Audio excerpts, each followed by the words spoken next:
할렐루야, 하나님께 영광 돌립니다. 저희가 16장을 다 살펴봤습니다. 이제 마지막 10분을 더 들여서 우리가 동역자들이 알아야 될 정말 중요한 5가지 원리들을 한 번 더 묵상하고 이제 로마서 전체를 10분 만에 또 한 번 살펴보고, 그리고 로마서를 끝내고 이제 로마서가 끝나면 출애굽기를 또 하려고 합니다. 우리 한번 기도하겠습니다.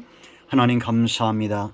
지금까지 로마서를 통해서 은혜 주시고 응답하시고 깨닫게 하신 하나님을 찬양합니다. 이제 로마서 전체를 정리하고 또 오늘 16장을 정리할 때 주님 주시는 은혜와 성령의 함께 하시는 역사가 우리에게 나타나기를 원합니다. 종을 낮추시고 겸손하게 하시고 오직 말씀의 도구로만 쓰임받게 하옵소서.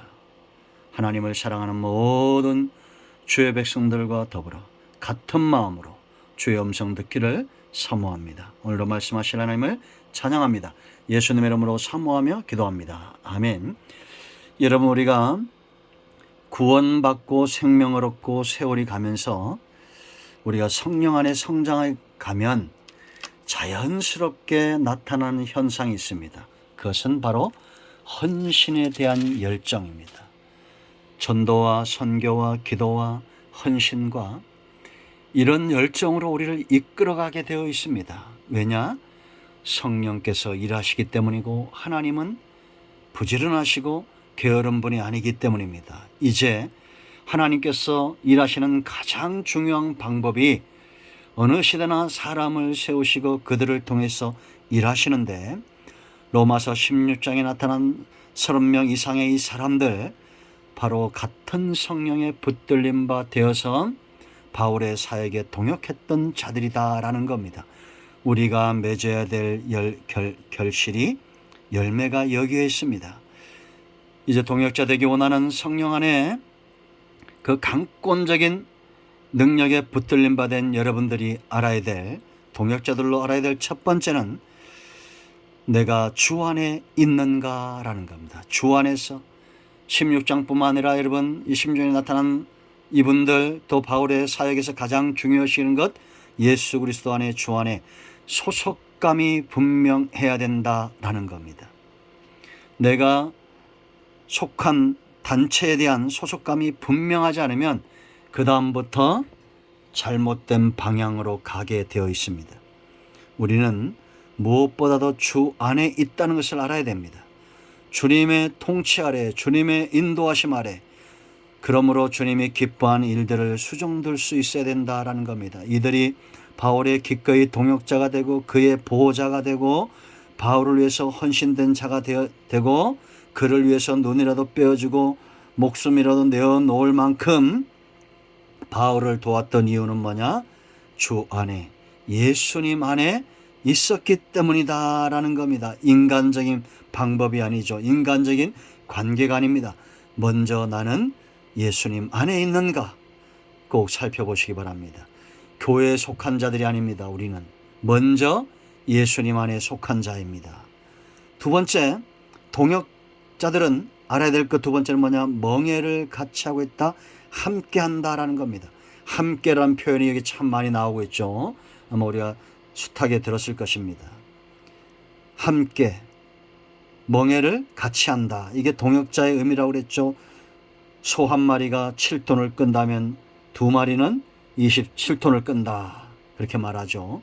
엄청난 시너지 효과가 있다는 겁니다. 그러면 여러분, 교회는 힘 있는 사람이 필요한 것이 아니라 함께 할 줄 아는 사람이 필요한 거예요.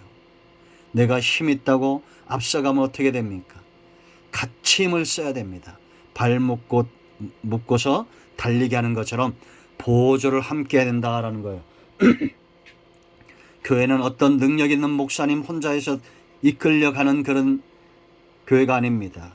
능력 있는 어떤 장로님이나 권사님이나 성도들에 의해서 교회가 이끌려가면 안 됩니다. 우리 모두는 그리스도를 본받아 마음이 하나 되고 뜻이 하나 되고 같이 힘을 쓸 수 있는 그런 함께하는 정신, 지체 정신이 중요하다라는 겁니다.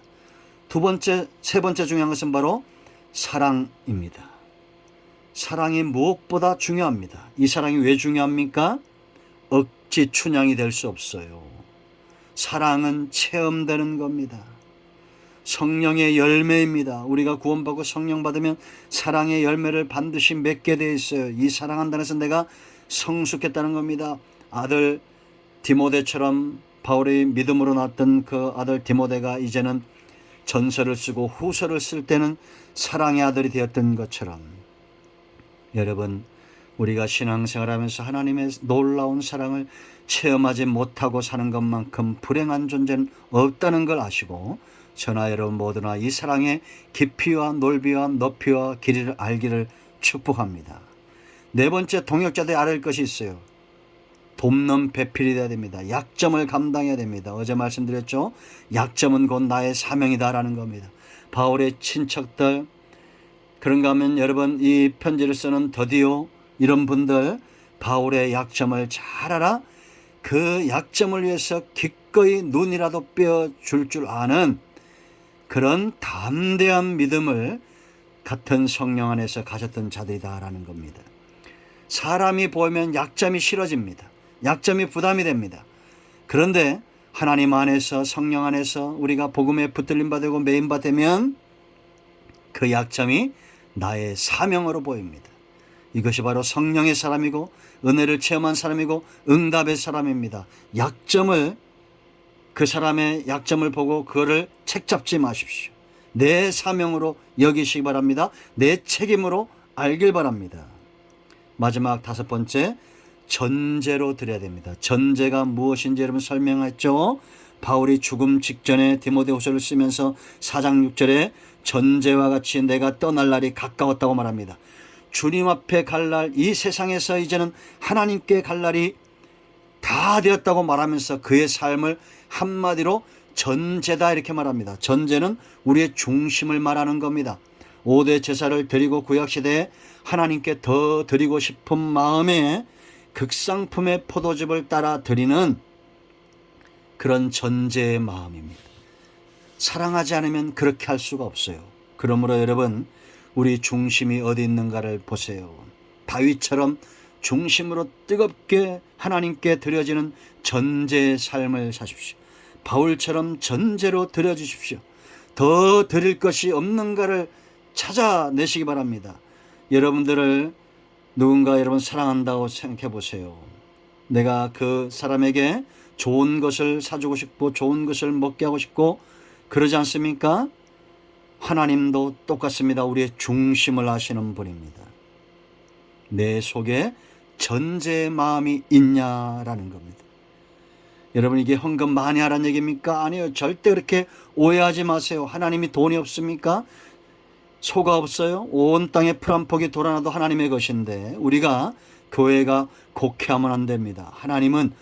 하나님이 지금까지 원하셨던 것은 우리의 중심이에요. 재물이 있는 곳에 우리의 마음이 있기 때문에 우리의 중심을 빼앗기기 싫기 때문에 질투하시는 하나님으로 나타나시는 겁니다. 이걸 아시고 나의 힘이 되신 여호와여, 내가 주님을 사랑합니다. 이렇게 말하는 것처럼 어제도 말했지만 오늘 마지막 27절 하나님이 기뻐하는 말씀이죠. 이게 전제의 고백입니다.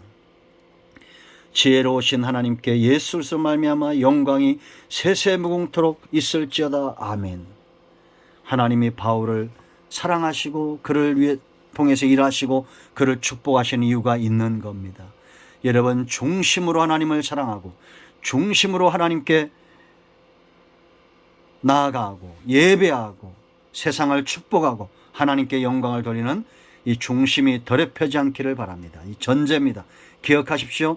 주 안에 있는가를 점검하시고 함께하는 지체의식이 있는가를 점거하시고 사랑이 무엇보다 중요하다는 것을 체험적으로 아시고 돕는 배필로 약점은 나의 사명이다. 마지막, 전제로 드리는 삶을 사십시오. 하나님은 지금도 우리의 외모가 아닌 그 중심을 보십니다. 아멘. 기도합니다. 하나님, 이 말씀대로 되게 하옵소서. 예수님의 이름으로 사모하며 축복하며 치유하며 기도합니다. 아멘. 이제 선포합니다. 예수님의 이름은 여전히 복음입니다. 나사렛 예수님은 우리 가운데서는 모든 흑암과 어둠의 영들은 묶임으로 떠나갈지어다. 온 영과 온 마음과 온 육체는 치유되며 회복될지어다. 성인병과 정신병과 마음의 병과 육체의 질병과 삶 가운데, 사역 가운데, 사업 가운데, 가정 가운데 막혀있는 모든 것들은 예수님은 떠나갈지어다. 우리의 마음을 혼란스럽게 하는 악한 영들은 떠나가라. 예수님을 사모하며 축복하며 취하며 기도합니다. 아멘. 여러분 모두를 축복합니다. 할렐루야. 응답되었습니다. 아멘.